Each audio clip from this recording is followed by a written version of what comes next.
Hello everyone, welcome to this lecture of circular motion. So ये circular motion वाला जो topic है, ये जनरली क्या होता है कि मोशन इन अ प्लेन वाला जो चैप्टर है हमारा फिजिक्स में, उसमें ही ये समझाया गया होता है। तो but as such circular motion करके कोई सेपरेट चैप्टर नेम नहीं है, बट मैं इस टॉपिक को सेपरेट इसलिए पढ़ा रही हूँ क्योंकि ये टॉपिक ना काफी इंपॉर्टेंट है। क्योंकि कई बार इस टॉपिक से ही डायरेक्टली क्वेश्चन आता है, या फिर कई बार इसके कॉन्सेप्ट जो होते हैं वो दूसरे कॉन्सेप्ट्स में लग के या फिर दूसरे चैप्टर्स के कॉन्सेप्ट में लग कर क्वेश्चन आता है। तो ये इंपॉर्टेंट है काफी ज्यादा। ठीक है, तो इसे शुरू करते हैं। शुरू करने से पहले आपको क्या करना है, समीक्षा दक्ष यूट्यूब चैनल को सब्सक्राइब करना है और समीक्षा दक्ष नीट गाइड टेलीग्राम चैनल को फॉलो करना है, सो दैट कि आपको सभी अपडेट्स प्रॉपरली मिलती रहे। ठीक है, डिस्क्रिप्शन में लिंक्स हैं, उनको चेक कर लेना एक बार। ओके, क्लास को शुरू करने से पहले एक मोटिवेशनल थॉट के साथ शुरू करेंगे हमेशा की तरह कि इस बार का थॉट है हमारा, education is the most powerful weapon which you can use to change the world. ठीक है ना, तो हमारे पास एजुकेशन है, हमारे पास ये बहुत बड़ा एक हथियार है जिससे हम इस एनवायरमेंट को, इस वर्ल्ड को चेंज कर सकते हैं। ठीक है ना, तो education is very very important. इसीलिए इसका यूज अपने करियर के लिए भी करो और अपनी लाइफ को इम्प्रूव करने के लिए भी करो। ठीक है, तो चलो क्लास को शुरू करते हैं आगे। तो बेसिकली हमारा सर्कुलर मोशन होता क्या है? सर्कुलर मोशन यानी कि when an object is moving along the perimeter या फिर सरकमफेरेंस ऑफ अ सर्कल। ठीक है, जैसे कि मैंने ये एक सर्कल ड्रॉ किया है और ये एक कोई भी ऑब्जेक्ट है या फिर बॉडी, पार्टिकल, कुछ भी वर्ड हम आगे यूज करेंगे। ठीक है, तो ये जो ऑब्जेक्ट है ये क्या कर रहा है कि सर्कल की पैरामीटर, यही तो पैरामीटर होती है, या फिर हम इसे सरकमफेरेंस भी कहते हैं। तो सरकमफेरेंस के अलोंग अगर वो मूव करता है तो क्या कर रहा है, वो सर्कुलर मोशन परफॉर्म कर रहा है। ठीक है, ऐसा होता है कई बार कुछ कुछ पार्क होते हैं जो बिल्कुल गोल होते हैं, तो फिर हम उन गोल गोल पार्क के ऐसे साइड में यहाँ पर क्या होता है कि ये ऐसे पाथ बना दिया जाता है, तो हम इस पे टहलते हैं, टहलने वालों के लिए बनाया जाता है, तो वो गोल पाथ पे। ठीक है, तो समझ गए होंगे। तो अब बेसिकली अब हम बात करें कि हम सर्कुलर मोशन के कुछ खास बातें। तो सर्कुलर मोशन जो होता है हमारा, this circular motion is always ना एक्सेलरेटेड मोशन होता है। ठीक है, क्यों होता है एक्सेलरेटेड मोशन?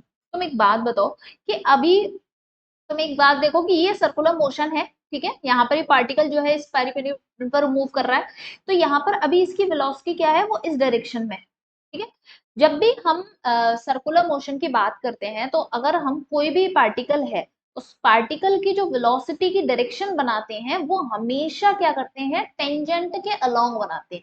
ये रेडियस है। ठीक है, रेडियस के परपेंडिकुलर कोई भी line, that is the tangent. अगर मैं कहूं कि इस पॉइंट पर टेंजेंट कैसी होगी, तो यहाँ से ये रेडियस तुमने ड्रॉ की, इसके परपेंडिकुलर ये लाइन क्या है, टेंजेंट है। तो अगर इस पॉइंट पर पार्टिकल रखा है और इसकी मैं वेलोसिटी बोलूं, तो मैं क्या कहूंगी, ये टेंजेंट के अलोंग इस तरह से वेलोसिटी होगी।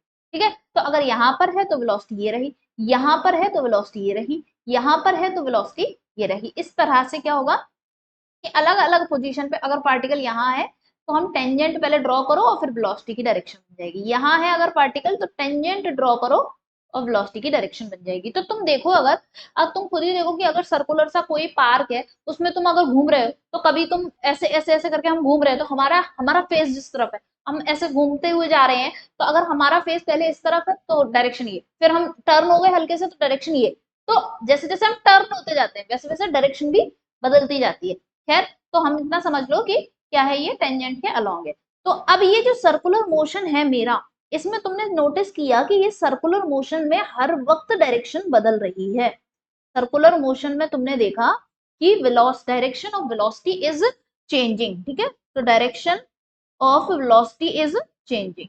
तो वेलोसिटी के पास क्या चीजें होती हैं, मैंने तुम्हें मैकेनिक्स स्टार्टिंग में काइनेमेटिक्स में बताया था, डायरेक्शन ऑफ वेलोसिटी। ठीक है, direction of velocity is changing. तो मैंने तुम्हें बोला था कि वेलोसिटी जो होती है वो एक वेक्टर क्वांटिटी है। वेक्टर क्वांटिटी के पास क्या है, डायरेक्शन। वेलोसिटी के पास क्या है, डायरेक्शन होती है और मैग्नीट्यूड होती है।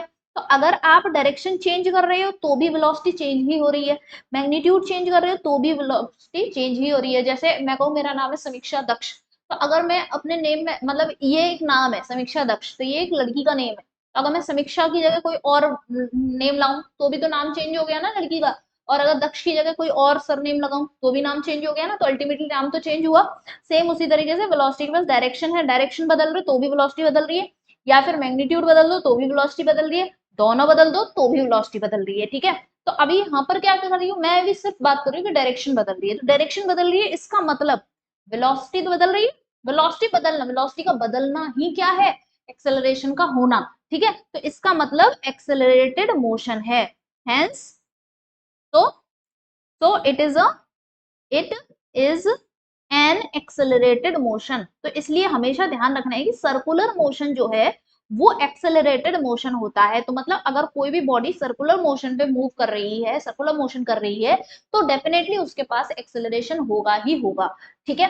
तो अच्छा, अब बात आती है कि मैंने कहा कि वेलोसिटी की डायरेक्शन चेंज हो रही है, क्या वेलोसिटी की मैग्नीट्यूड चेंज हो रही है, कि अब देखो वेलोसिटी का जो मैग्नीट्यूड है, वेलोसिटी हम कहेंगे कि मैग्नीट्यूड ऑफ वेलोसिटी, ठीक है, magnitude of velocity, magnitude of velocity.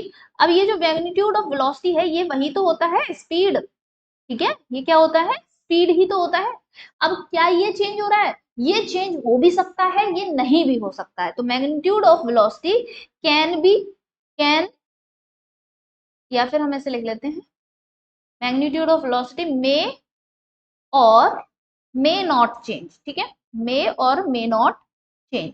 ऐसा भी हो सकता है कि मैग्नीट्यूड ऑफ वेलोसिटी यानी कि स्पीड जो है वो सेम रहे, और ऐसा भी हो सकता है कि ये सेम ना रहे, बदलती रहे। तो सिर्फ मैग्नीट्यूड ऑफ ये क्या रहेगी, स्पीड जो है चेंजिंग रहेगी या बदलती हुई होगी या फिर नहीं होगी, इसकी वजह से टाइप्स ऑफ सर्कुलर मोशन बन जाते हैं, ठीक है। तो हम पढ़ेंगे अब टाइप्स ऑफ सर्कुलर मोशन। तो टाइप्स ऑफ सर्कुलर मोशन किसके बेसिस पे बने, कि स्पीड जो है वो चेंज होगी या नहीं होगी, ठीक है। तो अब देखो टाइप्स ऑफ सर्कुलर मोशन दो तरीके के होते हैं, क्या, यूनिफॉर्म सर्कुलर मोशन और non uniform circular motion. Uniform का मैंने तुम्हें पहले भी मतलब बताया था, यूनिफॉर्म से मतलब क्या समझना होता है, कांस्टेंट, ठीक है, कांस्टेंट से क्या मतलब समझना होता है, सेम, ठीक है। और नॉन यूनिफॉर्म से मतलब क्या समझना होता है, वेरिएबल, ठीक है, वेरिएबल, वेरिएबल का मतलब जो चीज बदल रही है। तो अभी एक बात समझो कि अगर ये सर्कुलर पाथ है और उस पे ये कोई ऑब्जेक्ट है, ये मूव करेगा, तो मैंने क्या कहा कि यहाँ पर कांस्टेंट है कोई चीज, सेम है कोई चीज, और ये वाली बात दिखाई दे रही है क्योंकि तुम्हें नाम में ही यूनिफॉर्म लिख रहा है। तो मैंने कहा कि स्पीड के बेसिस पे, तो डेफिनेटली यहाँ पर क्या होगा कि स्पीड सेम रहेगी। तुम अगर तुम्हारा पार्टिकल यहाँ है तो ऐसे, डायरेक्शन, डायरेक्शन तो बदलेगी, डायरेक्शन हमेशा बदलती है। ऐसा नहीं है कि आप सर्कुलर मोशन में ये कह दो कि अरे इसकी इस वाले कंडीशन में डायरेक्शन सेम रहेगी, डायरेक्शन कभी भी सर्कुलर मोशन में सेम नहीं हो सकती, ठीक है। तो हम क्या करेंगे, डायरेक्शन बदल रही है, डायरेक्शन तो बदल रही है, लेकिन तुम देखो मैंने तीन पॉइंट्स दिखाए, ये वाला पॉइंट, ये वाला पॉइंट और ये वाला, तीनों पोजीशंस पे क्या है, स्पीड जो है वो सेम है, ठीक है। तो क्या होगा कि body moves with the same speed, तो body moves with, moves with same speed, ठीक है, सेम स्पीड से ही मूव करेगी, सेम या फिर कांस्टेंट, सेम या फिर कांस्टेंट वर्ड भी हम यूज कर सकते हैं, कांस्टेंट भी लिखा होगा कई बार तुम पढ़ोगे अगर कहीं पर भी, कांस्टेंट, ठीक है, सेम या फिर कांस्टेंट स्पीड, ठीक। अभी अगर मैं नॉन यूनिफॉर्म की बात करूं तो नॉन यूनिफॉर्म में क्या होगा कि जैसे मान लो कि अभी ऑब्जेक्ट यहाँ पर, फिर मान लो कि ऑब्जेक्ट यहाँ पहुंच गया, फिर मान लो कि ऑब्जेक्ट यहाँ पहुंच गया, ठीक है, तो ये अलग अलग पोजीशंस पे पहुंच गया। तो अभी यहाँ पर कैसे डायरेक्शन बनाएंगे, ये हो गई, फिर उसके बाद ये हो गया, टेंजेंट के अलोंग ही ड्रॉ करना है मुझे, फिर उसके बाद ये वाली डायरेक्शन, ठीक है। अब क्या मेरी सभी जगह वेलोसिटी सेम होगी, नहीं, सॉरी, डायरेक्शन, डायरेक्शन की बात नहीं है, स्पीड की बात करेंगे, ठीक है। तो स्पीड क्या सब जगह सेम होगी, v1 तो यहाँ पर v2, यहाँ पर v3, तो डायरेक्शन भी अलग है और अब मैग्नीट्यूड भी अलग है। तो क्या होगा कि बॉडी मूव्स विद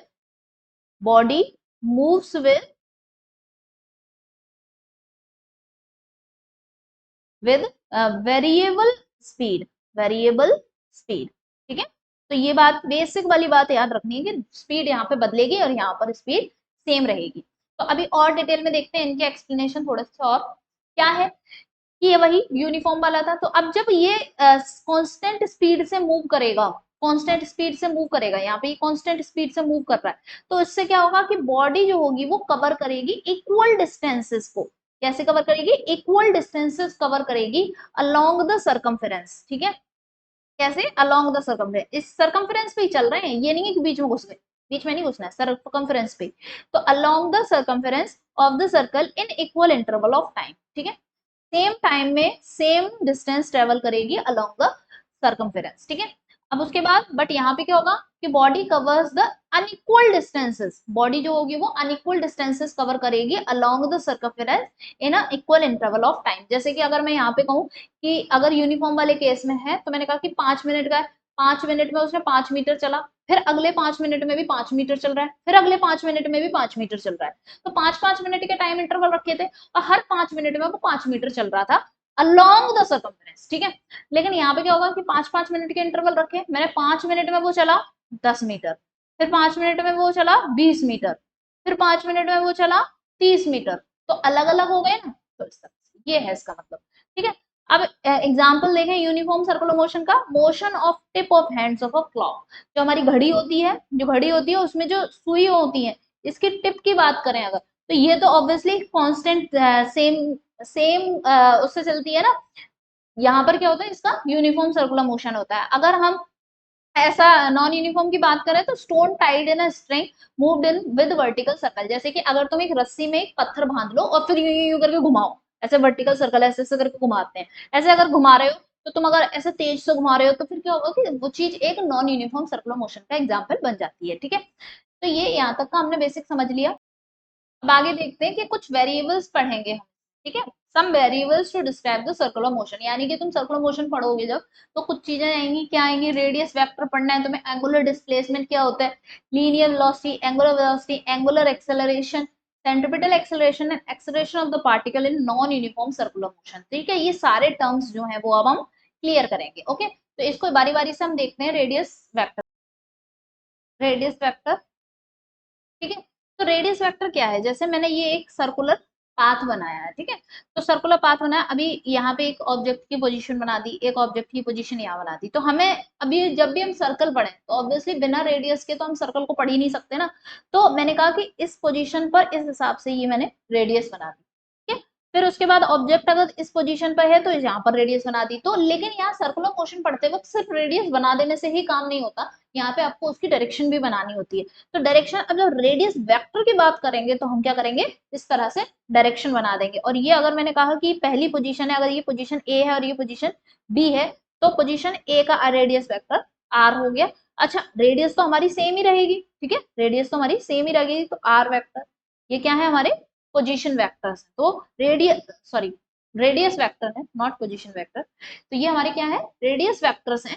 तो रेडियस वेक्टर्स क्या होते हैं, along the along the along the radius, जो रेडियस होती है सर्कल की उसी के अलोंग होते हैं। दूसरा क्या होता है, इसकी डायरेक्शन क्या होती है, डायरेक्शन होती है हमेशा हमेशा direction from centre from centre to periphery, from centre to periphery, centre से पेरीफेरी की तरफ होती है, मतलब अंदर से बाहर की तरफ। ये चीज ध्यान रखने वाली बात है, ठीक है। अगर मैं इसकी मैग्नीट्यूड की बात करूं तो मैग्नीट्यूड जो होता है वो इसका किसके इक्वल रहेगा, डायरेक्शन की बात कर ली तुमने, वेक्टर है तो डायरेक्शन और मैग्नीट्यूड की बात भी तो करेंगे। मैग्नीट्यूड किसके बराबर रहेगा, इक्वल टू द रेडियस। जो भी क्वेश्चन में हमें रेडियस दे रखी होगी उसी के बराबर रहेगा। क्लियर है इतनी बात, ओके। तो अब देखते हैं एंगुलर डिस्प्लेसमेंट क्या होता है। तो अभी अभी हमने देखा कि ये मैंने सर्कुलर पाथ बनाया हुआ है, सर्कुलर पाथ पे जैसे मान लो कि ऑब्जेक्ट यहाँ पर है, ठीक है। अभी ऑब्जेक्ट यहाँ पर है तो ये हमारा, मैंने कहा कि ये पोजीशन है इसकी ए, ठीक। फिर उसके बाद क्या हुआ, ऑब्जेक्ट इधर से ऐसे मूव करने लगा और आगे इधर मूव करके गया और वो यहाँ पे पहुंच गया, ठीक है। और ये इसकी पोजीशन बन गई बी। अब पोजीशंस बनाई हैं तो फिर भाई आपको रेडियस भी तो बनानी पड़ेगी, हाँ ठीक है, रेडियस बना दी, ये रेडियस बना दी। अच्छा, ये हमारा क्या है, सेंटर, तो रेडियस बनाइए तो रेडियस वेक्टर भी बना दिया और फिर ये रहा एक और रेडियस वेक्टर, ठीक है। तो अब मैंने अपने दोनों रेडियस वेक्टर्स बना दिए हैं। तो अब क्या हुआ कि यहाँ पर ये इसके लिए रेडियस वेक्टर बना दिए, ये रेडियस वेक्टर, दोनों ही रेडियस वेक्टर्स क्या रहेंगे, सेम रहेंगे, क्यों, मैग्नीट्यूड वाइज सेम रहेंगे, ठीक है। अब उसके बाद क्या होता है कि हमने क्या किया, जब ये यहाँ से यहाँ तक गया तो ये जो एंगल स्वाइप किया है, this angle is the angular displacement. यही एंगल क्या है हमारा, एंगुलर डिस्प्लेसमेंट, जिसे हम डेल्टा थीटा से रिप्रेजेंट करते हैं, ठीक है। तो चलो अपने आर वेक्टर भी डिनोट कर देते हैं, ये आर वेक्टर यानी कि रेडियस वेक्टर। तो डेल्टा थीटा मेरा क्या है, delta theta, this is also a vector quantity, ठीक है। अभी इसकी भी डायरेक्शन के बारे में बात करेंगे, लेकिन अभी सिर्फ और सिर्फ इसके मैग्नीट्यूड को देख लेते हैं। तो डेल्टा थीटा हमारा क्या हो गया, एंगुलर डिस्प्लेसमेंट। एंगुलर डिस्प्लेसमेंट है किसके इक्वल? ये होता है linear displacement, linear displacement, linear displacement upon radius, upon radius. यानी कि यहाँ पर तुम्हें क्या करना है, यहाँ पर रेडियस का मैग्नीट्यूड रखना है सिर्फ, ठीक है, रेडियस वेक्टर नहीं है, यहाँ पे सिर्फ मैग्नीट्यूड है, ठीक है। तो लीनियर डिस्प्लेसमेंट किधर हुआ है? ये वाला है लीनियर डिस्प्लेसमेंट। अब ऐसे नहीं सोचना कि ये कर्व्ड सरफेस है तो यहाँ से यहाँ पे एक सीधी लाइन खींचनी पड़ेगी, नहीं, ऐसा कुछ नहीं करना है तुम्हें। मतलब कई बार ऐसे सोचो कि अरे यहाँ से यहाँ पे जाएंगे फिर तो हमें सीधी लाइन खींचनी पड़ेगी, क्योंकि कोई भी दो पॉइंट्स है उनके बीच में डिस्प्लेसमेंट देखने के लिए हमें क्या करना पड़ता है, सीधी एक लाइन खींचनी पड़ती है। तो अगर हम सीधी लाइन खींचेंगे that is not the correct, हमें क्या करना होता है, अलोंग द सर्कमफेरेंस हम चल रहे होते हैं, तो वही हमें लेना है। तो लीनियर डिस्प्लेसमेंट जो है वो मेरा क्या रहेगा, ए बी के बराबर रहेगा, अपॉन नीचे रेडियस लिख देंगे। ये चीज मेरी क्या हो गई, डेल्टा थीटा के बराबर, ठीक है ना। अब दरअसल ऐसा क्यों नहीं करते हैं, ये जो तुम्हारे आ रहा हो माइंड में कि ऐसा क्यों नहीं कर रहे हैं, कि लाइन स्ट्रेट लाइन क्यों नहीं ले रहे हैं, क्योंकि डिस्प्लेसमेंट में तो हम दो पॉइंट्स के बीच की स्ट्रेट लाइन लेते हैं ना।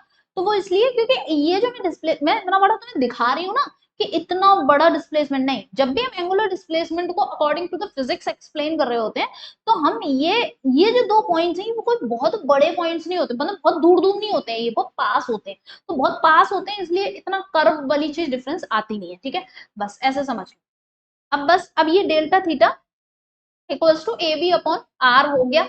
अब हम देखते हैं कि ये एंगुलर डिस्प्लेसमेंट हो गया। देन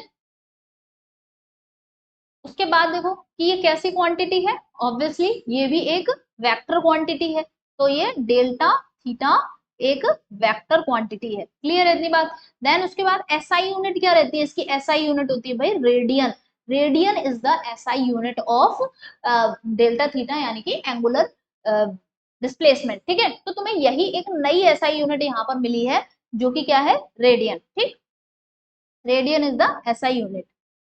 तो ये अभी तक नई एक ऐसा यूनिट यहीं पर मिली है, किसकी है ये, डेल्टा थीटा की है, जो कि एंगुलर डिस्प्लेसमेंट है यानी कि एंगल है, एंगल की यूनिट तो रेडियन ही होती है ना भाई, ठीक है। अब इसकी डायरेक्शन की बात करते हैं, तो डायरेक्शन कहाँ है, perpendicular to the plane of the circular motion. तो जैसे ये सर्कुलर मोशन है, ठीक है, इस सर्कुलर मोशन अगर इस लेवल, ये प्लेन है, इस लेवल पे हो रहा है, ठीक है, तो अगर इस लेवल पे हो रहा है तो क्या होगा कि मैंने कहा कि भाई मेरा पार्टिकल एक बार यहाँ है, फिर एक बार पार्टिकल यहाँ पहुंच जाता है मोशन करते करते, यहाँ ए और फिर ये बी, ठीक है, इस पोजीशन पे पहुंच जाता है। तो मैंने इसका रेडियस वेक्टर बनाया ये, इसका रेडियस वेक्टर बनाया ये आर वेक्टर और ये आर वेक्टर। तो ये अभी कहाँ है, हम इसी प्लेन में है, ठीक है, और ये हमारा डेल्टा थीटा इसी प्लेन में है, हमने ये एंगल डिस्प्ले। लेकिन अगर डिस्प्लेसमेंट वेक्टर की हमें मैग्नीट्यूड देखनी हो तो फिर हम क्या करेंगे, तो फिर भाई हम परपेंडिकुलर जाएंगे। परपेंडिकुलर कैसे है, ये प्लेन है जिसमें एंगुलर डिस्प्ले जिसमें मोशन हो रहा है, लेकिन एंगुलर डिस्प्लेसमेंट की डायरेक्शन कैसी होगी, ये जिस तरह मैंने पेन को रखा है, ठीक है, ये डेल्टा थीटा। तो अब तुम अगर नोटिस करो इस चीज को, तो ये पता है डेल आर वेक्टर के साथ कैसा बन रहा है, एंगल बन रहा है 90 डिग्री का, ठीक है, तो ये वाली चीज ध्यान रखनी है। तो कैसी होती है हमारी direction, perpendicular to the plane of the circular motion, plane है जो सर्कुलर मोशन का उसके परपेंडिकुलर, और passing from the centre, centre से पास करती है, ठीक है। इसे हम कैसे कैलकुलेट करते हैं, that is given by the right hand thumb rule, right hand thumb rule से कैलकुलेट करते हैं। कैसे, जैसे कि अगर मेरा पार्टिकल ए से बी गया था ऐसे, ठीक है, तो ए से बी गया था, तो हम ए से बी जिस डायरेक्शन में पार्टिकल घूम रहा है, ऐसे समझो कि ये प्लेन था, पार्टिकल ऐसे घूमा, तो पार्टिकल जिस डायरेक्शन में पार्टिकल घूम रहा है उसी डायरेक्शन में अपनी उंगलियां घुमा लो, तो थंब जो होगा वो ऊपर की तरफ आ रहा है, तो यानी कि डिस्प्लेसमेंट वेक्टर क्या है, ऊपर की तरफ है, ठीक है, क्लियर है इतनी बात, ओके। तो जिस डायरेक्शन में पार्टिकल घूम रहा है उसी डायरेक्शन में अपनी उंगलियां घुमा लो, तुम्हारा थंब डायरेक्शन बता देगा डेल्टा थीटा की। और ये राइट हैंड से करना है, अपना पेन साइड में रख देना अगर तुम राइट हैंडेड हो, तो लेफ्ट हैंडेड हो तो मत रखना, है ना, तो तुम्हारा काम ही आराम से हो जाएगा। अच्छा आप बताओ, ये क्वेश्चन है छोटा सा मैंने रखा है कि फाइंड द एंगुलर डिस्प्लेसमेंट, तुम्हें क्या बताना है, एंगुलर डिस्प्लेसमेंट, यानी कि माइंड में तुरंत क्या आना चाहिए, अरे डेल्टा थीटा पूछ रही है, डेल्टा थीटा, हो गए ना तुम्हारे कान खड़े और दिमाग तेज, ठीक है। Which perform for a particle, एक पार्टिकल के लिए बताना है जो कि परफॉर्म कर रहा है एन रिवॉल्यूशन, रिवॉल्यूशन का मतलब पता है क्या होता है, एक पूरा गोल चक्कर, ठीक है, रिवॉल्यूशन का मतलब होता है वन कंप्लीट राउंड, है ना, चक्कर तो लिखूंगी नहीं, है ना, वन कंप्लीट राउंड, ठीक है। अच्छा, तो एक बात बताओ, जब भी हम कोई गोल पूरा चक्कर कर लेते हैं तो फिर हम कितना एंगल स्वाइप कर लेते हैं? अगर मैंने कहा कि ये इस तरह से, अगर मेरे पार्टिकल नहीं, यहाँ यहाँ था मेरा पार्टिकल, और यहाँ से इस तरह से चल के फिर वापस यहीं पर आ गया, तो इसने कितना एंगल स्वाइप कर लिया? ये तो पता होगा ना कि इतना एंगल स्वाइप किया, कितना एंगल हो गया ये? 360 डिग्री। 360 डिग्री को हम क्या लिख सकते हैं? 360 डिग्री को अगर हम पाई के टर्म्स में लिखें तो 360 डिग्री को हम क्या लिख सकते हैं? 2 पाई लिखते हैं, ठीक है। जैसे 180 डिग्री को हम क्या लिख देते हैं? पाई लिखते हैं। 90 डिग्री को हम क्या लिखते हैं? पाई बाई 2 लिखते हैं, ठीक है। तो हमेशा याद क्या रखो? ये वाला याद रखो, ये याद रख लो बस, कि 180 डिग्री को पाई लिखते हैं। ये मैंने तुम्हें बताया हुआ भी बेसिक मैथमेटिक्स वाले लेक्चर में कि किस तरीके से तुम पाई बाई का कन्वर्जन करना होता है, ठीक है। देन अभी हम इसको साइड में कर देते हैं। तो देखो कि डेल्टा थीटा क्या था? डेल्टा थीटा था ए बी, यानी कि जो सरकमफेरेंस के अलोंग तुम्हारा डिस्प्लेसमेंट था, है ना, सरकमफेरेंस के अलोंग डिस्प्लेसमेंट अपॉन रेडियस, यही तो था, ठीक है। तो अगर किसी ने एक चक्कर पूरा कर लिया तो कितना सरकमफेरेंस कवर कर ली? 2 पाई आर, ठीक है। तो कितनी कवर कर ली? 2 पाई आर। लेकिन एन चक्कर पूरे करेंगे तो इसका मतलब कितने कवर किए? कैपिटल एन का मल्टीप्लाई और नीचे रेडियस, तो फिर ये क्या हो गया? 2 पाई एन। तो this is the angular displacement of a particle जिसने एन रिवॉल्यूशन पूरे कर लिए हो। तो ये डायरेक्टली ऐसा क्वेश्चन नहीं आएगा, लेकिन तुम्हें इस चीज को सॉल्व करने की जरूरत पड़ जाएगी जब तुम कोई क्वेश्चन कर रहे होगे तो, ठीक है।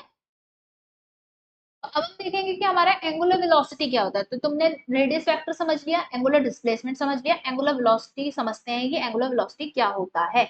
तो एंगुलर, जैसे वेलोसिटी थी, डिस्प्लेसमेंट पढ़ते थे, फिर हम वेलोसिटी पढ़ते थे, तो वेलोसिटी क्या थी?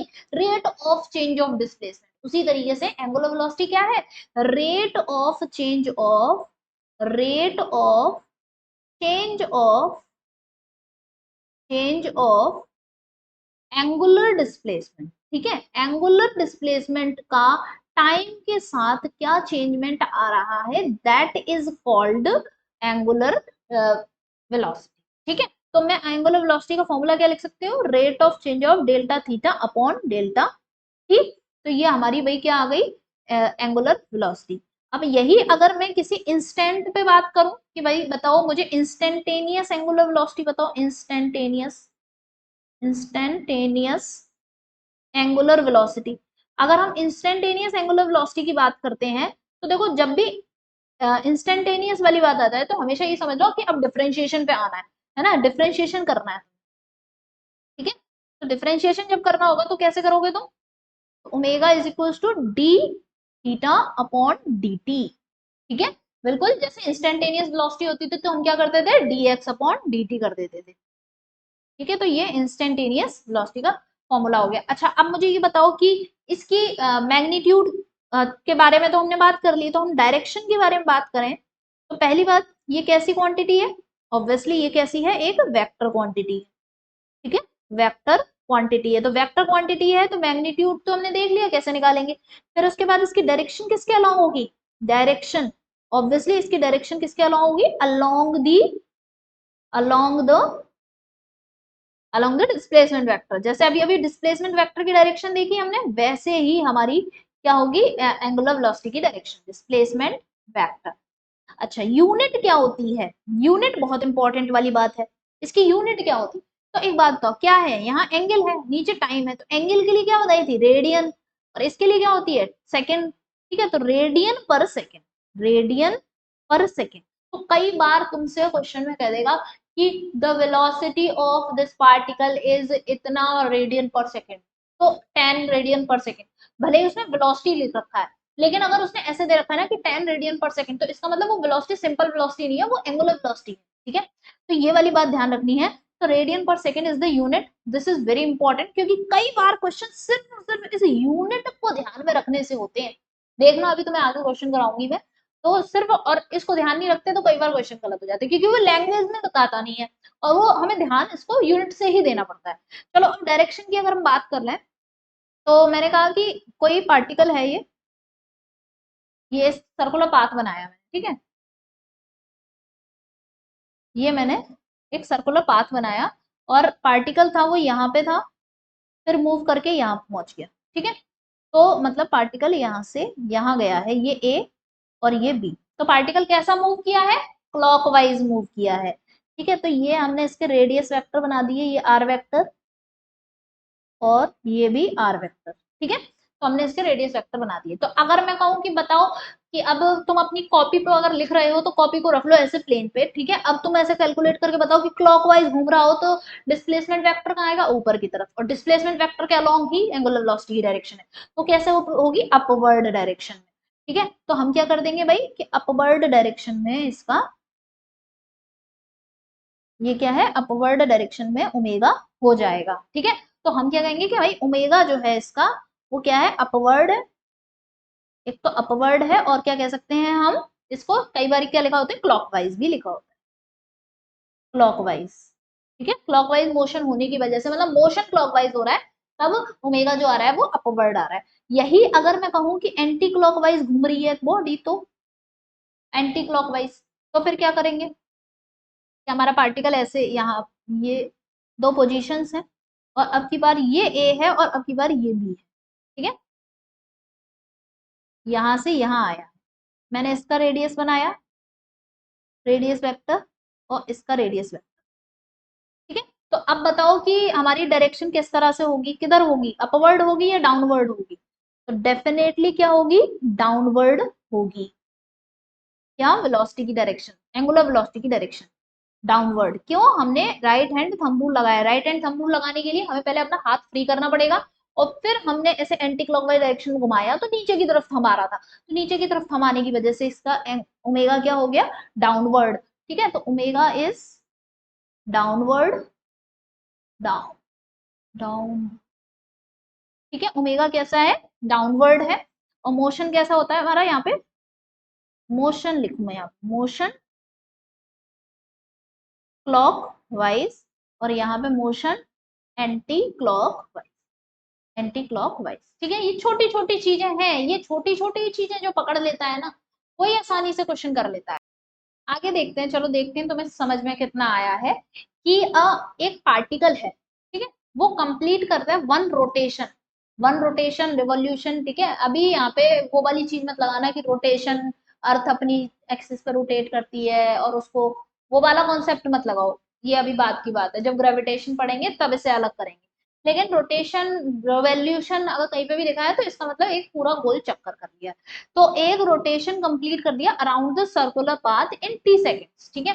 तो बताओ एंगुलर वेलोसिटी क्या होगी, तो अब जब एंगुलर वेलोसिटी पूछिए तो ओमेगा लिख लो। ओमेगा का बेसिक फॉर्मूला क्या है, delta theta upon delta t. तो एक बात बताओ कि एक रेवोल्यूशन पूरा किया, एक चक्कर गोल पूरा किया, तो एक गोल चक्कर पूरा करने पर ये क्या है, थीटा, ये ऊपर थीटा ही तो है, एंगल।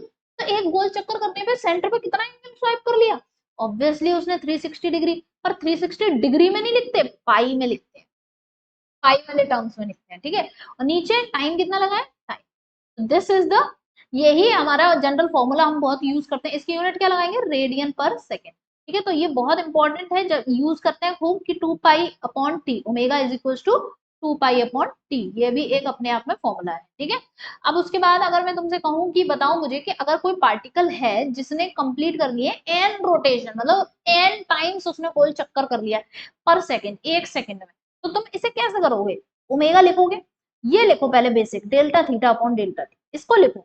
जब बेसिक को पकड़ पकड़ के चलते हैं ना, तो हम कभी भी नहीं छूटते हैं कहीं पर भी। तो omega equal to delta theta upon delta t, तो कितना, अगर उसने एक रोटेशन पूरा किया तो कितना एंगल स्वाइप हो गया सेंटर पे, जैसे ये गोल बना दिया मैंने, ठीक है, ये गोल बनाया, तो उसने एक बार अगर पूरा एक गोला चक्कर किया, तो एक बार गोला चक्कर करने पर यहाँ पर सेंटर में कितना कवर कर लिया, 360 डिग्री, यानी कि 2 पाई, ठीक है। लेकिन अगर ऐसे ही एन बार किया तो कितने कितने एंगल को स्वाइप हो गए, 2 पाई एन, ठीक है, ठीक है, एंगल की बात कर रहे हैं, ठीक है। एंड देन आते हैं टाइम, टाइम कितना लग रहा है पर सेकेंड, तो 1 सेकेंड लिख दिया, तो ये 2 पाई एन, रेडियन पर सेकेंड, ठीक। बस इतना ध्यान रखना है कि जब भी हमारा पूरा एक सर्कल पूरा हो जाता है तो फिर यहाँ पे 360 डिग्री या फिर 2 पाई पूरा हो जाता है, ठीक है। तो इस चीज को ध्यान रखना है, ये वाली चीज हम क्वेश्चन करते हैं ना तब यूज करनी पड़ती है ना।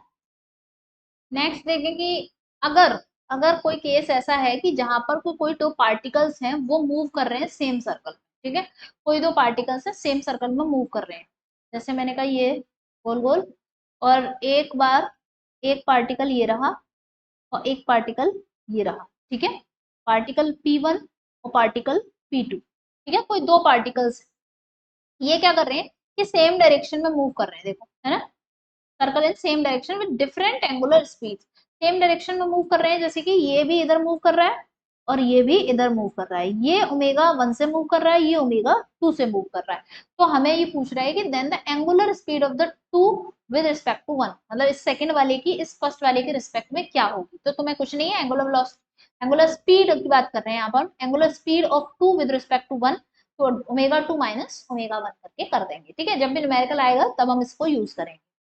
नाउ क्वेश्चन करना शुरू करते हैं। क्वेश्चन क्या है मेरा कि calculate the average angular velocity of hour hand of a clock, ठीक है, तो बात क्या कर रहा है, ये बोल रहा है कि आवर हैंड, तो इसका मतलब क्या है, एक आवर हैंड का मतलब क्या होता है ना कि वो जो आवर हैंड है मतलब सुई जो है जो कि घंटों के बारे में बताती है, ठीक है, जैसे कि मैंने ये कहा, ये हमारी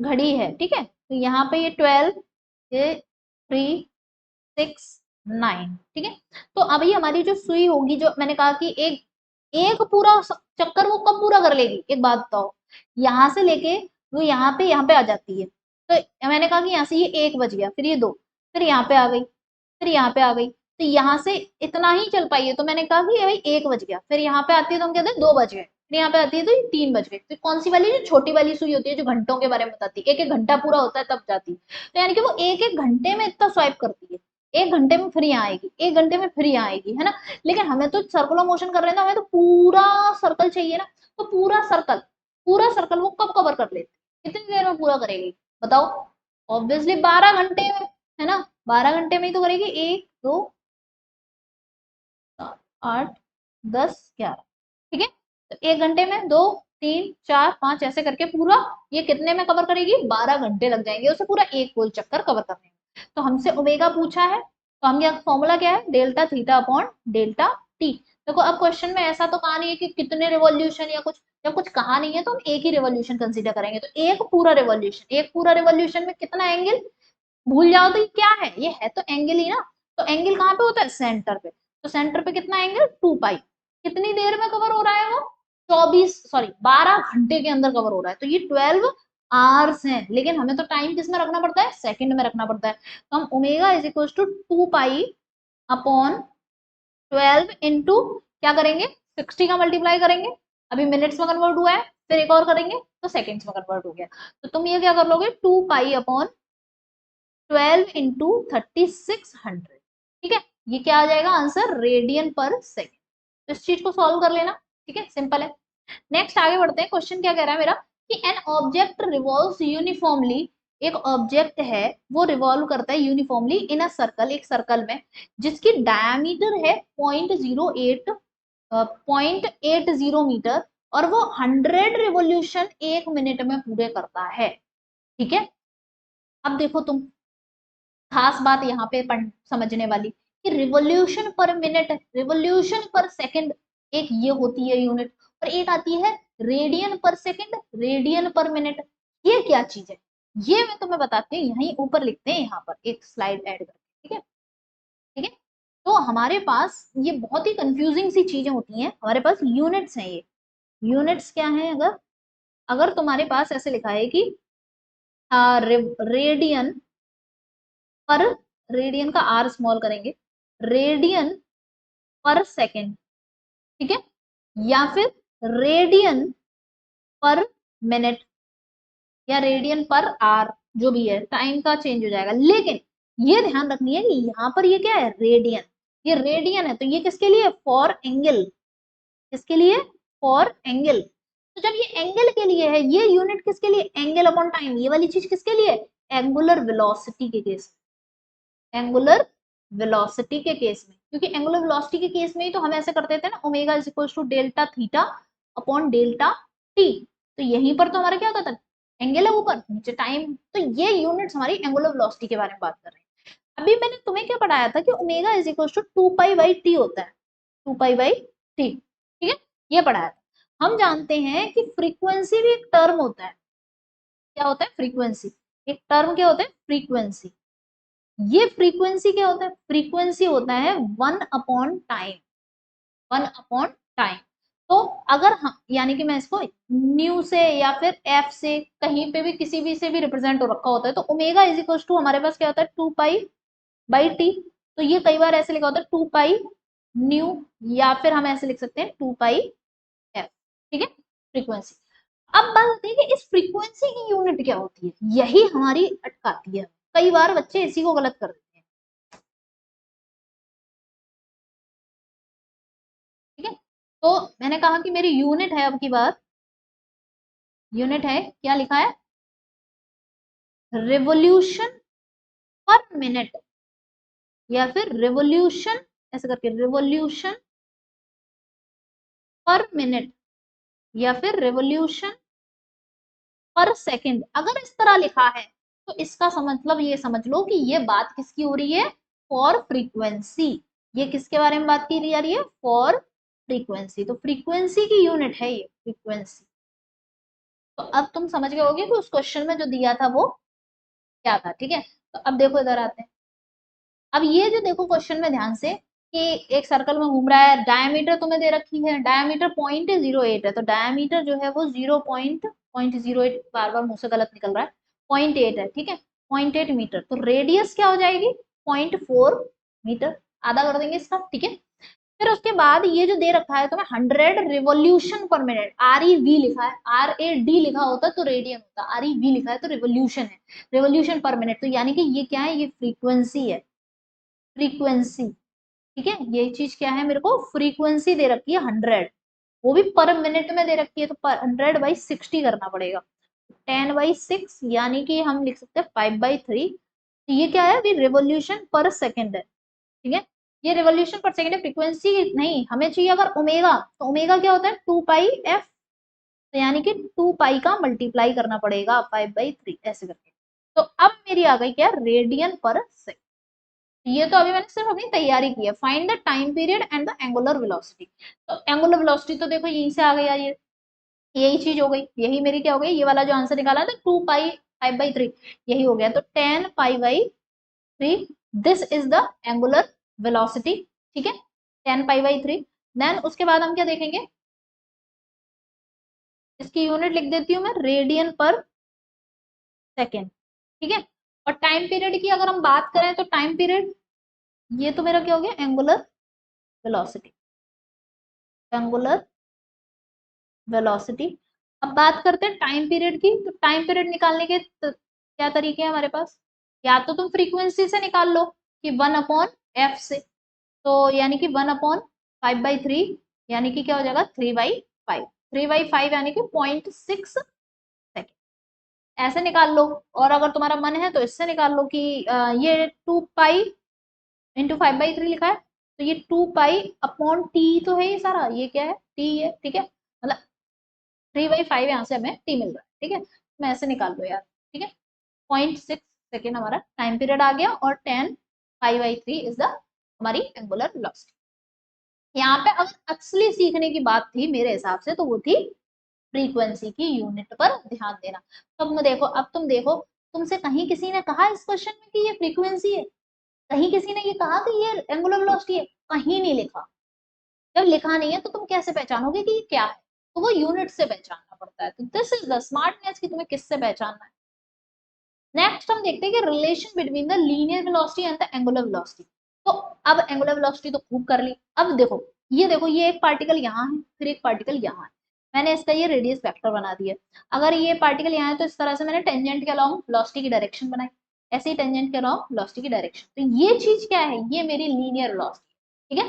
लीनियर वेलोसिटी यानी कि जो हम इस प्लेन में चल रहे थे, इस प्लेन में जो हमारी वेलोसिटी है that is the linear velocity, जो कि हमारे सर्कमफेरेंस के अलोंग हमें मूव करवा रही है, ठीक है। लेकिन एंगुलर वेलोसिटी की डायरेक्शन क्या थी? इस तरह से, perpendicular to the plane of the circular motion, ठीक है। तो v क्या है? हमारी लीनियर वेलोसिटी होती है along the tangent at any point. किसी भी पॉइंट पर जहां पर तुम्हें देखना है उस पॉइंट पर टेंजेंट डाल दो, वो उसी के अलोंग होगी।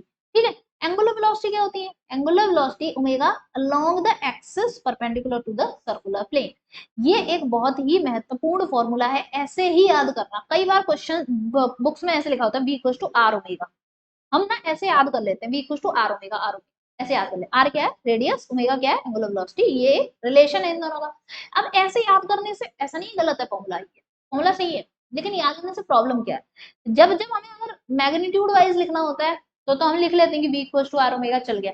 लेकिन अगर तुम्हें वेक्टर फॉर्म लिखनी है तो तुम भूल जाते हो। इसलिए हमेशा याद करो v equal to omega r, बार बार v equal to omega r, v equal to omega r, ऐसे याद करोगे तो फायदा तुम्हारा ये है कि तुम्हें ओमेगा क्रॉस आर, जब तुम्हें वेक्टर फॉर्म लिखनी हो तो v इक्वल टू ओमेगा यार याद करोगे तो v वेक्टर है, ओमेगा क्रॉस आर, इस तरह से याद हो जाएगा।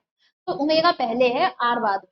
क्रॉस वेक्टर्स तो मैं तो जानती हूँ, क्रॉस प्रोडक्ट करते हैं तो उसमें हमारा क्या होता है कि आगे वेक्टर कौन सा है, पीछे वेक्टर कौन सा है, ये चीज भी मैटर करती है। ठीक है। तो ओमेगा क्रॉस आर वेक्टर हम इस तरह से लिखते हैं।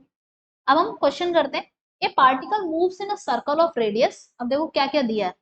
पार्टिकल रेडियस मुझे दे रखी है 4 metre with the linear velocity of 20 metre पर second, find the angular velocity. अरे बहुत सरल है, v equals to r omega ना, ओमेगा आर ऐसे याद करेंगे क्योंकि हमें आगे वाली प्रॉब्लम से बचना है। ओमेगा, तो ओमेगा इक्वल्स टू क्या हो जाएगा? v upon are. v क्या है? 20, रेडियस क्या है? 4, तो 5 मीटर पर सेकंड, रेडियन पर सेकंड। ठीक है, 5 रेडियन पर सेकंड। ठीक है, तो this is the unit. Next question देखते हैं। If the length of the second hand मतलब घड़ी की वो सुई जो सेकंड बताती है, तो एक घड़ी की वो सुई जो सेकंड बताती है तो वो पूरा गोल चक्कर कितनी देर में कवर कर लेती है? 1 मिनट में। ठीक है, पूरा एक गोल चक्कर पूरा उसका 1 मिनट में कवर हो जाता है, ये ध्यान रखना। तो सेकंड हैंड की बात कर रही है। एन अ स्टॉप क्लॉक की कोई घड़ी है, उसकी लंबाई है 3 centimetre. Find the angular velocity और linear velocity of the tip. जब भी घड़ी वाले केस होते हैं ना तो तुम्हें टाइम पीरियड अक्सर नहीं दिया होता है, क्योंकि तुम्हें खुद ही पता होता है कि एक जो सुई है वो कितनी देर में सारा टाइम खत्म कवर कर रही है। तो देखो ये है तरह से सुई। ठीक है, तो इसकी लेंथ तुम्हें क्या दे रखी है? 3 सेंटीमीटर। तो ये चीज हम किसकी तरह यूज करेंगे? रेडियस की तरह। इसी की जो सेकंड वाली सुई है, सेकंड हैंड जो है, इसी की लेंथ को हम रेडियस की तरह यूज करते हैं। फिर उसके बाद एंगुलर वेलोसिटी की बात करें तो यानी कि ओमेगा, ओमेगा का फॉर्मूला क्या होता है बताओ? 2 pi by T. Time period दिख रहा है? टाइम पीरियड ऑब्वियसली इसका टाइम पीरियड क्या होता है? टाइम पीरियड का मतलब है वो टाइम जिसमें पूरा गोल चक्कर लगता है। कितना होता है? 1 मिनट। ठीक है, तो 2 पाई बाई 60 सेकेंड्स। ठीक है, तो हमने क्या कर दिया, अब इसको सॉल्व कर लेना है। पाई बाई 30 रेडियन पर सेकेंड। तो ये तो मेरी एंगुलर वेलोसिटी आ गई। अगर मैं लीनियर वेलोसिटी निकालू तो ओमेगा आर, तो ओमेगा क्या है? पाई बाई 30, और आर क्या है? 3 सेंटीमीटर, तो 10⁻⁻²। ठीक है, तो अब इसको सॉल्व कर लेंगे। 3 से 3 कैंसिल हो गया, और ये हो गया पाई इंटू 10⁻⁻3। पाई की वैल्यू अगर तुम लिखोगे तो 3.14 इंटू 10⁻⁻3, और ये मीटर पर सेकेंड। ठीक है, तो इस तरीके से हम निकाल लेंगे इसे। नेक्स्ट, तो ये तो हमारे बेसिक बेसिक क्वेश्चंस हो गए हमारे इसके। अच्छा मुझे एक बात बताओ कि अगर मैं इस ओमेगा की डायमेंशन की बात करूं तो डायमेंशन क्या हो? तो चलो वापस जाके वहीं पर लिख कर आते हैं जहां पर हमने ओमेगा पढ़ा था। ठीक है, तो ये मेरी एंगुलर वेलोसिटी, यहाँ स्पेस तो इतना है नहीं, इस वाले पेज पे लिख देती हूँ मैं कि अगर मैं डायमेंशन की बात करूं कि dimension dimension of omega, omega की डायमेंशन क्या होगी बताओ जरा? फॉर्मूला क्या है ओमेगा का? 2 पाई बाई टी, या फिर delta theta upon delta t. तो ऊपर क्या है? ये तो एंगल है, और एंगल की क्या होती है? नो डायमेंशन, कोई डायमेंशन नहीं होती। सिर्फ और सिर्फ अब टाइम ही बचा, नीचे क्या है मेरे पास? टाइम। तो इसका मतलब ओमेगा की अगर मैं डायमेंशन लिखूं तो मैं क्या लिखूंगी? टी -1, सिर्फ m0 l0 t-1। ठीक है ना? ओके, चलो आगे बढ़ते हैं। ऐसे मत करने ना लीनियर वेलोसिटी की तरह कि हाँ भाई एल टी माइनस वन इसका भी होगा नहीं। अब देखो एंगुलर एक्सेलरेशन का देखते हैं, तो एंगुलर एक्सेलरेशन यानी कि अल्फा से रिप्रेजेंट करते हैं। तो सबसे पहले डिस्प्लेसमेंट, जैसे नॉर्मली हम काइनेमैटिक्स या मोशन वन डायमेंशन पढ़ाता था, हमने देखा डिस्प्लेसमेंट फिर वेलोसिटी फिर एक्सेलरेशन। तो ऐसे angular displacement, angular velocity, angular acceleration, ठीक है। मैंने क्या बोला था, डिस्प्लेसमेंट, वेलोसिटी और एक्सेलरेशन, ठीक है। उसी तरह से एंगुलर डिस्प्लेसमेंट, एंगुलर वेलोसिटी और एंगुलर एक्सेलरेशन, ठीक है। तो अब एंगुलर एक्सेलरेशन क्या होगा, rate of change of angular velocity, जैसे एक्सेलरेशन क्या होता था, rate of change of velocity. तो alpha is equal to d delta omega upon delta t, ठीक है। तो थोड़ा सा लिखे हुए पे कर लेते हैं, जल्दी चीजें कवर हो जाएंगी, थ्योरेटिकल क्वेश्चन करने हैं ना इसलिए। तो इंस्टेंटेनियस एक्सेलरेशन क्या हो जाता है, मैंने क्या कहा था, डिफरेंशिएशन आ जाता है इंस्टेंटेनियस की बात जब भी है। तो D omega upon d T, इस फॉर्मूले को ध्यान रखना है। तो मैं याद हो कि मैंने तुम्हें एक फॉर्मूला बताया था लीनियर मोशन जब पढ़ रहे थे, यानी कि मोशन इन वन डायमेंशन में, मैंने कहा था एक्सेलरेशन इक्वल्स टू, ये तो होता ही है कि डीवी अपॉन डी टी, ये वाला फॉर्मूला तो होता ही है। लेकिन हमने एक और फॉर्मूला पढ़ा था क्या, v d v over d x. कब यूज करते हैं हम इस फॉर्मूले को, जब हमारी ये वाली जो वेलोसिटी है वो एक्स के टर्म्स में लिखी हो, क्वेश्चन में दी हो, प्रीवियस ईयर में भी क्वेश्चन आया। तो बिल्कुल उसी पैटर्न पे बेस्ड है, v d v over d x है। तो वी को एंगुलर वेलोसिटी से रिप्लेस कर दिया है, अभी यहाँ पे मैंने लिखा नहीं है, ठीक है। वी को अगर हम एंगुलर वेलोसिटी से रिप्लेस करें तो अल्फा इक्वल्स टू क्या लिख सकते हैं, alpha equals to omega d omega upon d theta, ऐसे भी लिख सकते हैं, ठीक है।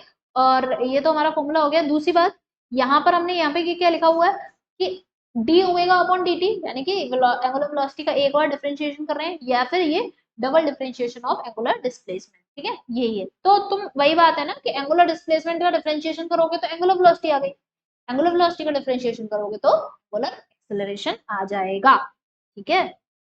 अब बात करते हैं आगे कि ये वेक्टर क्वांटिटी होती है, direction along the angular velocity, angular velocity जिस डायरेक्शन में होगी उसी डायरेक्शन में होगी ये भी। इसकी यूनिट क्या होगी, रेडियन पर सेकंड स्क्वायर।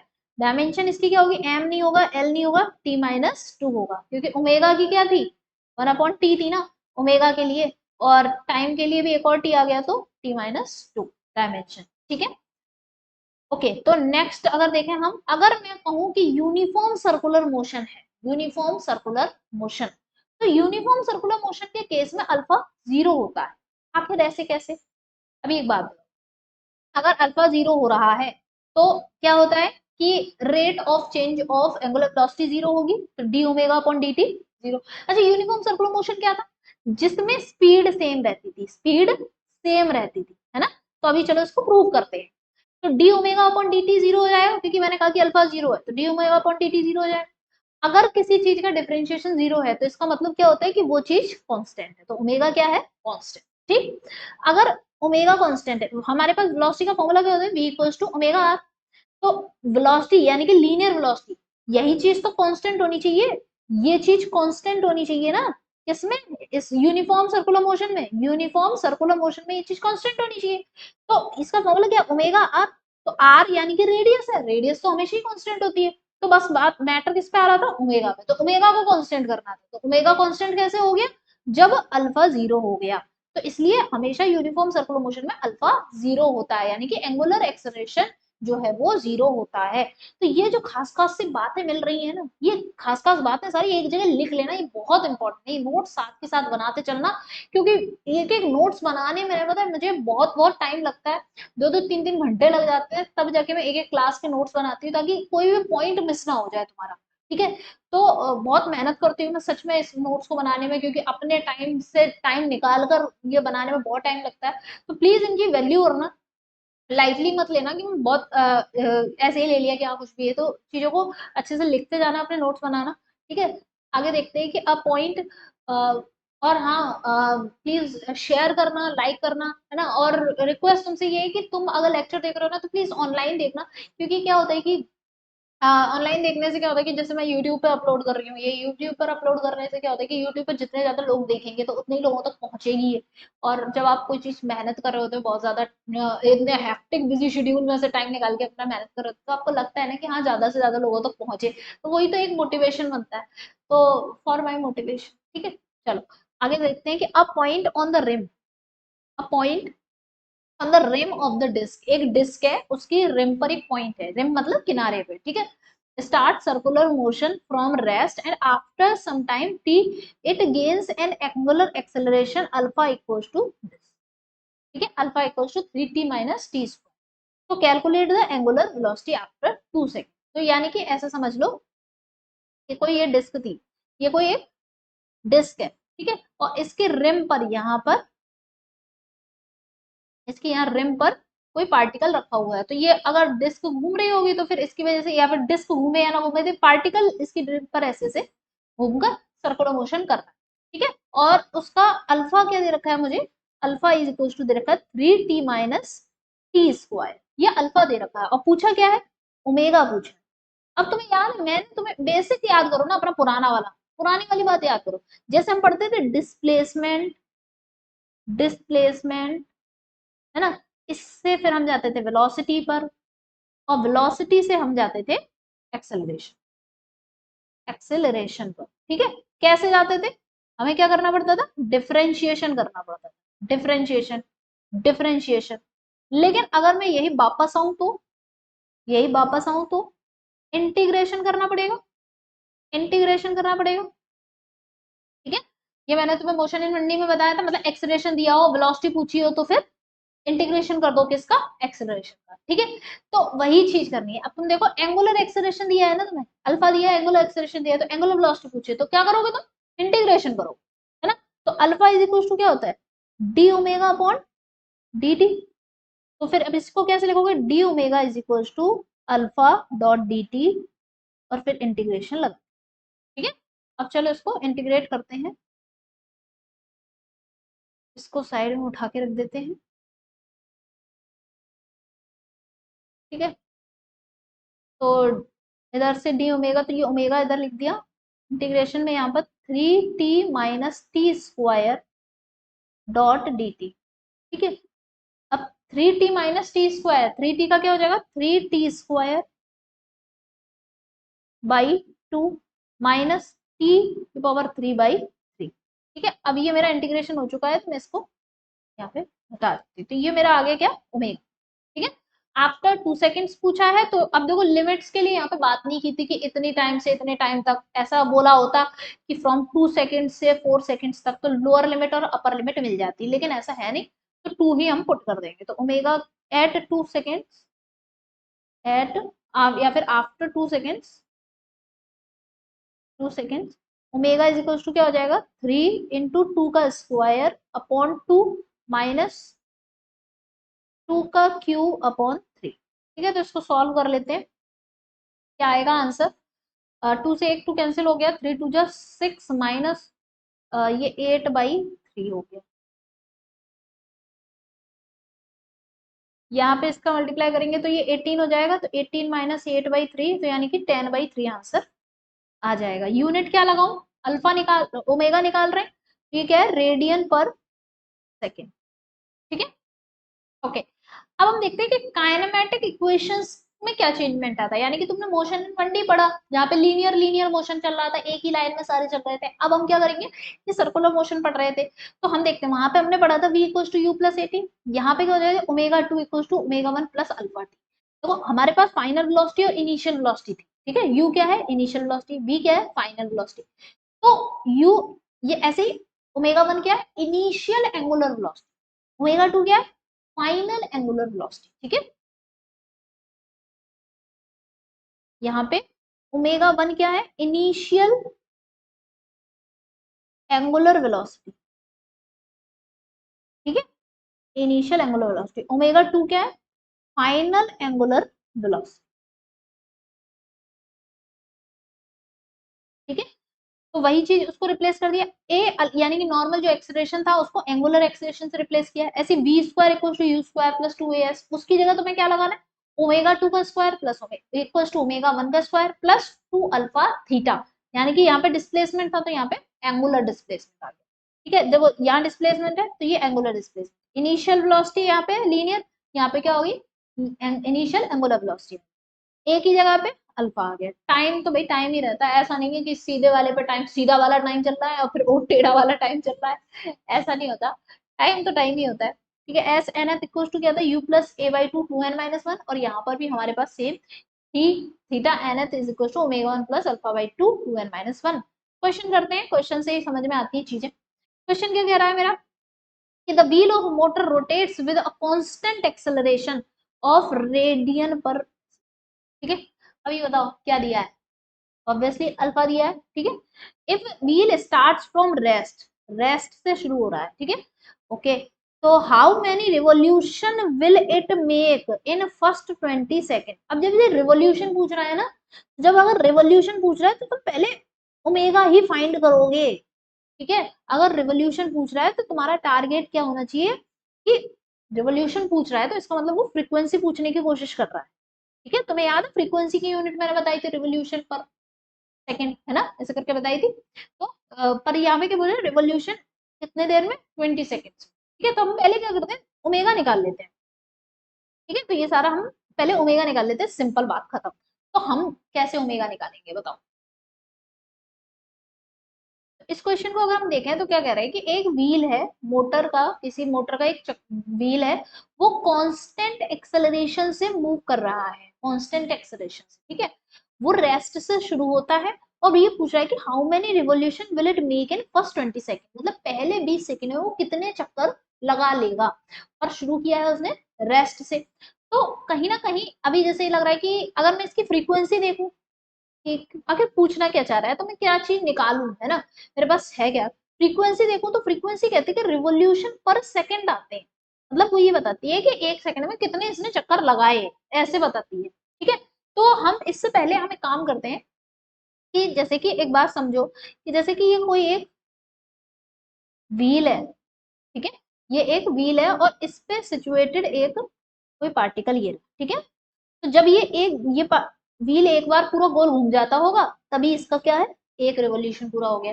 फिर से घूमा तो एक और रेवोल्यूशन पूरा हो गया। तो क्वेश्चन बस ये कह रहा है कि 20 सेकंड में ऐसे इसने कितनी बार चक्कर लगा दिया, कितनी बार व्हील घूम गया, ठीक है ना। तो वो वाली चीज है, जैसे कि अगर तुम्हारे पास कोई भी व्हील हो, जैसे मैंने कहा कि अगर तुम इसे देखो, ये गोल तो नहीं है लेकिन तुम देख सकते हो कि इसके टिप पर क्या है कि ये एक मार्किंग, मतलब ये ऐसे उभार है ना, ये ऐसे, ठीक है। तो अगर मैं अभी ये ऊपर की तरफ मैं ऐसे ऐसे घुमा दूं, नीचे गया फिर से ये ऊपर आ गया, तो इसका मतलब एक चक्कर पूरा हो गया।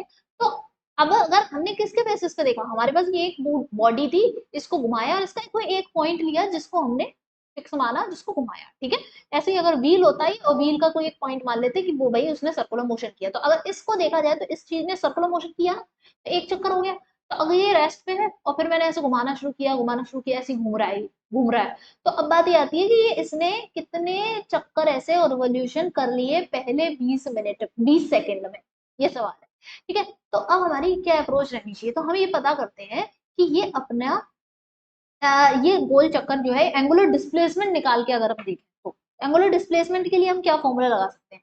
तो जैसे हमारे पास होता है s equals to u t plus half a t square, उसी तरह से यहाँ पे क्या लगाएंगे, theta equals to omega 1 t plus half alpha t square, ठीक है। क्यों यूज कर रहे हैं, एक तो इनिशियल एंगुलर वेलोसिटी जीरो हो जाएगी क्योंकि रेस्ट से शुरू हुआ है, तो theta equals to half alpha t square, theta निकालेंगे हम यहाँ से, हाफ अल्फा क्या है 4, टाइम क्या हो जाएगा 20 का स्क्वायर, तो यानी कि 20 का स्क्वायर, तो 2 इंटू 400 यानी कि 800, तो 800 रेडियन, ये मेरा क्या आ गया, एंगुलर डिस्प्लेसमेंट आ गया। यानी कि इसने पूरा एंगुलर डिस्प्लेस, जैसे अगर ये था, ये इतना देखो इतना था, तो अगर इतना घूमा सिर्फ ये, तो ये क्या कर लिया इसने, 2 पाई का डिस्प्लेसमेंट किया, एंगुलर डिस्प्लेसमेंट कितना 2 पाई का, क्योंकि एक गोल चक्कर पूरा किया। तो ऐसे इसे 20 सेकंड तो घुमाया जाए तो इसने टोटल कितना कर लिया कवर, 800 रेडियन का इसने अपना एंगुलर डिस्प्लेसमेंट कर लिया है। तो अब बात कर रहे हैं कि हम कितने रिवोल्यूशन कर लेगा, ठीक है। तो अभी एक बात बताओ कि हम यहाँ पर अब क्या कर सकते हैं, ये थीटा है। अब उसके बाद अगर मुझे पता करना है कि रिवोल्यूशंस इन, ये क्या किया 800 रेडियन का ये जो आया है, this is the angular displacement, angular displacement in first 20 seconds, ये पहले 20 सेकेंड्स में आ गया है, फर्स्ट 20 सेकेंड्स। अब मैं क्या देख रहे हैं कि कितने रिवोल्यूशन करे हैं, तो रिवोल्यूशंस कैसे निकालेंगे, रिवोल्यूशंस, नंबर ऑफ रिवोल्यूशंस, ठीक है, नंबर ऑफ रिवोल्यूशंस कैसे निकालेंगे? टोटल कितना एंगुलर डिस्प्लेसमेंट हो चुका है 800 रेडियन का, अपॉन एक के एक बार चक्कर लगने से कितना होता है 2 पाई। तो this is the number of revolution जो निकलेंगे, मतलब टोटल वो घुमा एंगुलर रेवोल्यूशन टोटल जो आया angular displacement that is the 800। अब हमने क्या किया, हमें नंबर ऑफ रेवोल्यूशन निकालने, कितनी बार वो घुमा होगा, तो टोटल में से हमने उसमें डिवाइड कर दिया 2 पाई का, ठीक है। दिस इज द, अभी अगर सॉल्व करोगे तो लगभग 127 के अराउंड आ जाएगा, तो 127 रेवोल्यूशन, ठीक है। ओके, तो अब हम नेक्स्ट क्वेश्चन देखते हैं। नेक्स्ट क्वेश्चन मेरा क्या कह रहा है, a wheel of car accelerated uniformly from rest, ठीक है।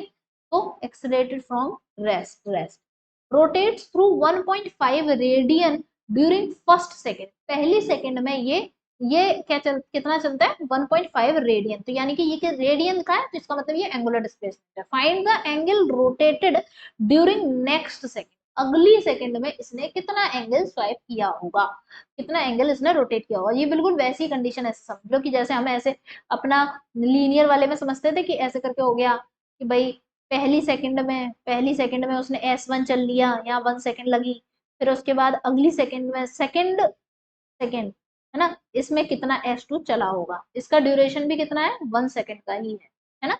तो यही वाली चीजें हैं, वैसा ही है ये क्वेश्चन भी। तो अब हमारे यहाँ पे क्या हो गया, गोल गोल घूमने वाली बात है, तो यूनिफॉर्म ये मूव कर रहा है रेस्ट से, ठीक है। तो एक बात बताऊं, ये जो सर्कुलर मोशन वाले क्वेश्चन है, रिवोल्यूशन वाले क्वेश्चन है, इनको इमेजिन करना थोड़ा डिफिकल्ट होता है, इसलिए मैं जब भी क्वेश्चन करती हूँ तो मैं क्या करती हूँ, इसे लीनियर मोशन जो होता है ना उससे इमेजिन कर लेती हूँ। जैसे तुम एक बात समझो कि अगर मैं तुमसे अभी ये कहूँ कि कोई मोशन था, वो यहाँ पे रेस्ट से शुरू हुआ था u इक्वल्स टू 0 से, ठीक है, फिर यहाँ पे पहुंच गए, और यहाँ से यहाँ पहुंचने में हमें टाइम जो लगा that is t equals to 1 second लगा, ठीक है। और हम यहाँ पे सपोज हमारी कुछ वेलोसिटी आ गई, फिर हमारी यहाँ पे v1 आई, यहाँ पे कुछ भी v2 आ गई, फिर उसके बाद यहाँ पर भी 1 सेकेंड ही टाइम लग रहा है, तो दोनों जगह टाइम क्या हमारा सेम लग रहा है। यहाँ से यहाँ तक S1 डिस्टेंस कवर कर ली, यहाँ से यहाँ तक S2 डिस्टेंस कवर कर ली, ठीक है। अभी तुम इसे कैसे करोगे, अगर मैं तुम्हें S1 दे दूं, अगर सपोज करो कि मैं, और हाँ ये कह दूं कि कांस्टेंट एक्सीलरेशन है, तो कांस्टेंट एक्सीलरेशन है, तो suppose a constant acceleration, S1 की वैल्यू मैं सपोज तुम्हें 2 मीटर दे देती हूँ, ठीक है। अब तुमसे मैं कहूँ कि S2 फाइंड करो, तो तुम कैसे करोगे, तो S1 अभी तुम्हें पहले ए पता करना पड़ेगा, तो हम क्या कर लेंगे कि भाई S equal to u t plus half a t square वाली लगाएंगे, इनिशियल 0 है तो हाफ ए टी स्क्वायर लगाएंगे, टाइम अगर 1 सेकेंड है तो S इक्वल टू 2 ये हो गया 1/2, ए मुझे पता नहीं है, टाइम 1 का स्क्वायर है ना, तो ये ए इज इक्वल टू आ गया 4 मीटर पर सेकेंड स्क्वायर। तो ये क्वेश्चन नहीं है, लेकिन मैं तुम्हें रिलेट करवाने के लिए बता रही हूँ, ठीक है। फिर उसके बाद अगर हम बात करें कि S2, अगर अब S2 तो एक बार में निकलेगा नहीं, क्योंकि S2 रखने के लिए मुझे ये वेलोसिटी भी चाहिए, तो मैं इसमें क्यों फंसू, इससे अच्छा मैं ये पूरा निकाल, है ना, क्या निकाल लू, यहाँ से लेके यहाँ तक का ये पूरा S निकाल, है ना, तो ये S ठीक है। तो ये पूरा S अगर निकाले तो S equal to half alpha, sorry a है ना, ए टी स्क्वायर, ये T1, तो अब S कितना हो जाएगा इक्वल टू 1/2, ए मैंने निकाल लिया है 4, और टाइम अब कितना लगेगा, ऑब्वियसली यहाँ 1 सेकेंड लगा था, यहाँ पे 1 सेकेंड, तो ये टोटल क्या हो गया 2 सेकेंड, तो ये 2 का स्क्वायर यानी कि 4, तो ये हो गया, इसको इससे काटेंगे 2, तो यानी कि 8 मीटर, पर 8 मीटर आ गया, 8 मीटर ये पूरा आया, और इतना मैंने कितना दे रखा था 2 मीटर दे रखा था, तो माइनस कर देंगे तो ये कितना बचा, ऑब्वियसली 6 मीटर। तो इस तरह से तुम रिलेट, ये चीज तो हम दिखाई देती है हमें, हम रिलेट भी कर पाते हैं, तो सेम इसी पैटर्न में हम इसको करेंगे, लेकिन मैं तुम्हें ऐसे फिगर सा नहीं बना पाऊंगी, बिकॉज क्योंकि मैं इसे विजुअलाइज कराना होगा ना हमें। तो हम क्या करेंगे कि अब हमें, जब हमें ये बोला है कि हमें यूनिफॉर्मली रेस्ट से शुरू किया, फिर बोल रहा है कि 1.5 रेडियन, एंगल है, एंगुलर डिस्प्लेसमेंट है, तो तुम्हें उसे नॉर्मल डिस्प्लेसमेंट जो होता है ना उससे कंपेयर करना है, जो कि इसने फर्स्ट सेकंड में कवर किया है।